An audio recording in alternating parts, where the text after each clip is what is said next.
સિક્કા પોલીસ સ્ટેશનમાં ગઈ તારીખ 12/1/25ના રોજ એક ફરિયાદ નોંધાઈ.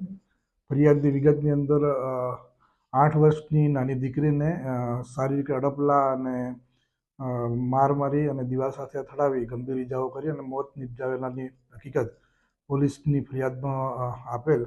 જેમાં વિગત એવી છે કે સિક્કા પોલીસ સ્ટેશન વિસ્તારમાં પ્રોપર સિક્કાની અંદર એક દીકરી જે છે એ એની મા અને એની બંને બીજી દીકરીઓ સાથે રહેતી હતી. એ એમના માસીના દીકરા નીતિનભાઈ ડોસાજી માણેકના ઘરમાં રહેતા હતા. નીતિનભાઈ ડોસાજીને એના ઘરમાં પ્રતાડિત કરીને રાખતો હતો, પણ જે તે વખતે ઘરની અંદર પોતાને ત્યાં રહેવા દીધેલું હોય, આ લોકો અપોઝ કરતા ન હતા ને એ લોકો દબાણમાં રાખેલું હોય.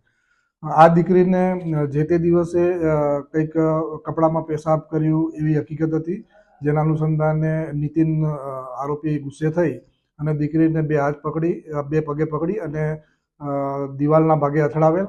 અને દીકરીએ અગાઉ એની માને નાની નાની હકીકતો જણાવી, તેમાં એના ગુપ્ત ભાગે ફિંગરિંગ કરેલાની હકીકત પણ દીકરીએ એની માને જણાવેલ જે તે વખતે.